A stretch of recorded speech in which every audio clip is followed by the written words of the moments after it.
Photo आ रही। गुरुदेव, माया और योग माया में क्या अंतर है?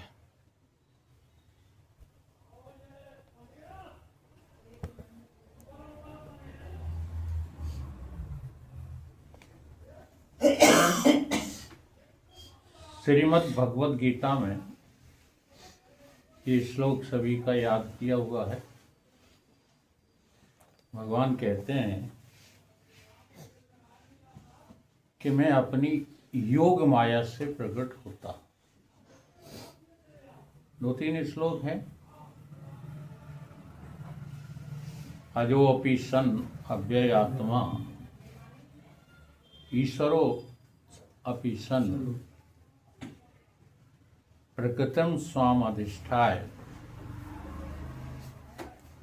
संभवामि योग माया। संभवानि युगे योग माया। योग माया संभवानी आत्म माया।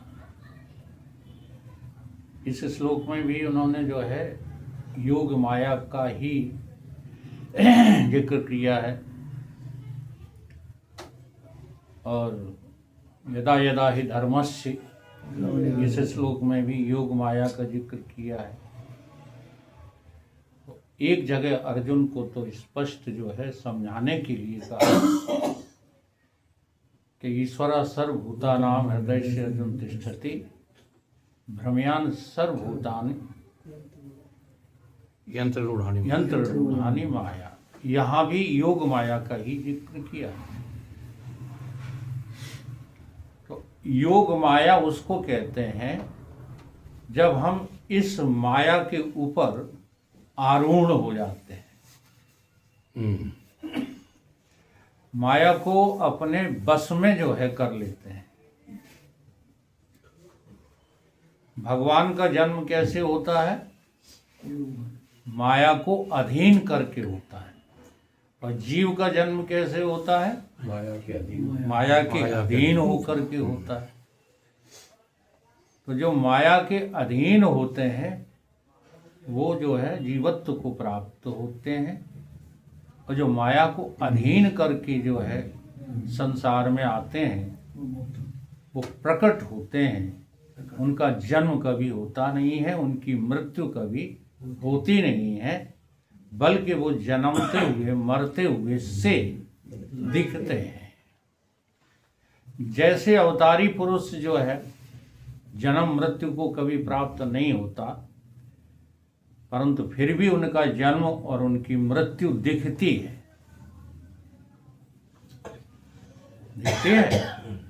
ठीक उसी प्रकार से जो ब्रह्म को प्राप्त, ब्रह्म बोध जिनको हो गया, पूर्ण बोध हो गया, केवल ब्रह्म ज्ञान नहीं, ब्रह्म ज्ञान तो सबको ही हो जाता है।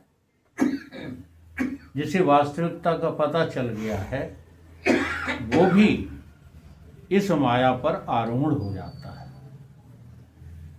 और जगत से जब वो जो है उनका शरीर पात होता है तो लोगों की दृष्टि में तो कहा जाता है कि वो मर गए, लेकिन ब्रह्मज्ञानी की कभी मृत्यु नहीं होती।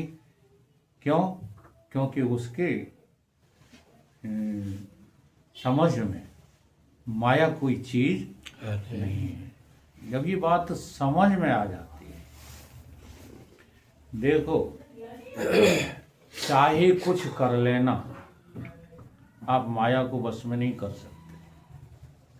चाहे कुछ कर लेना, माया के बड़े से बड़े कृत्यों में आप सफल हो जाएं, तमोगुण में आप तमोगुण को जीत लें, आप जो है रजोगुण को जीत लें। अच्छा, तमोगुण को जीतना जानते क्या है? धन अर्जित कर लेना। ये धनवान लोग हैं ना, ये सब तमोगुण पे ही तो विजयी हैं। बड़ी बड़ी बिल्डिंगें बना लेना, बहुत सारे भोगों को एकत्रित कर लेना, साधनों के रूप में हवाई जहाज़ों में बैठ लेना, कारें इकट्ठी कर लेना, ये सब तमोगुण पर विजय है। रजोगुण पर विजय क्या है? कि अपनी क्रियाओं के द्वारा इस संसार में अपने वैभव को फैला लेना। ये रजोगुण पर विजय प्राप्त है। सतोगुण पर विजय प्राप्त क्या है? 4 वेद, 6 शास्त्र, 18 पुराण, सारी जो है श्रुतियाँ सब कंठस्थ कर लेना और उनकी व्याख्या करना सीख लेना और उनके आधार पर कविताएं बना लेना। इसको आदि गुरु शंकराचार्य का मंत्र कहता ना, खड़ंगाद वेदो मुखे शास्त्र विद्या कवित्वाद गद्धम सुगद्धम करोति। ठीक है, इतना सब कुछ कर लेना। ये क्या है? ये सतोगुण पर विजय प्राप्त करना। अब तीनों गुणों पर जो है विजय प्राप्त हो गई एक साथ जिसको, ऐसा कोई व्यक्ति नहीं मिलेगा। या तो कोई सतोगुण पर विजय प्राप्त किए बैठा है तो उसके पास जो है तमोगुणी वस्तुएं नहीं, पैसा नहीं है। कोई रजोगुण पर प्राप्त किए बैठा है तो सतोगुण, जैसे नेताओं के पास जो है पद है, प्रतिष्ठा है, वैभव है, लेकिन ज्ञान बिल्कुल नहीं है, विद्या बिल्कुल नहीं है। एक बार की घटना है, उनसे चंदा मांगने गए डॉक्टर गोविंद सिंह से, तो उनका जवाब जानते हो क्या था? किसी सज्जन ने कहा कि आपके पास पैसे की क्या कमी, तो उनका जवाब जानते हो क्या था? वो बोल रहे थे कि हाँ, सारा डकैतों का पैसा मेरे ही घर में तो रखा है। अब ये उनका जवाब जो है क्या दिखा रहा है? ये दिखा रहा है कि सतोगुण नाम की इनके अंदर कोई स्थिति नहीं है। कि थोड़ा सा भी सतोगुणी होता तो इस तरह का जवाब नहीं देता। तो तुम तमोगुण पर विजय प्राप्त कर सकते हो, लेकिन रजोगुण और सतोगुण से रहित रहोगे। तुम रजोगुण पर प्राप्त कर सकते हो, सतोगुण से रहित रहोगे। ऐसा तो कोई वीर होता ही नहीं है जो तीनों गुणों पर एक साथ विजय प्राप्त कर सके। तो ऐसे वीर को क्या कहते हैं? माया आरूढ़ हो जाना, और इसी का नाम है मेरी योग माया। तीनों पे तो कर नहीं पाता, तीनों पे कहाँ कर पाता है? तीनों पर कोई विजय प्राप्त नहीं कर पाता। लेकिन ऐसा नहीं है कि तीनों पर विजय प्राप्त होती नहीं। तो 14वें अध्याय में भगवान से अर्जुन ने पूछा, गुणातीत के क्या लक्षण हैं प्रभु? तो भगवान कहते हैं कि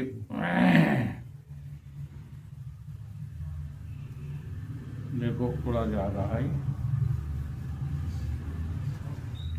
प्रकृतम च,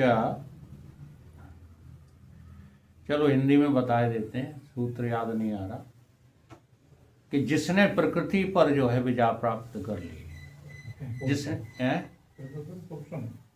जिसने क्रियाओं पर विजय प्राप्त कर ली, और जिन्होंने जो है सतोगुण पर जो है विजय प्राप्त कर ली, तो इसका लक्षण क्या होता है? आधा श्लोक याद आ गया। न द्वेष्ट संप्रवृत्तानि न निवृत्तानि कांक्षति। न द्वेष्ट संप्रवृत्तानि, यानी कि जब वो संसार में प्रवेश करता है तो उसे कोई मन में गिलानी नहीं रहती।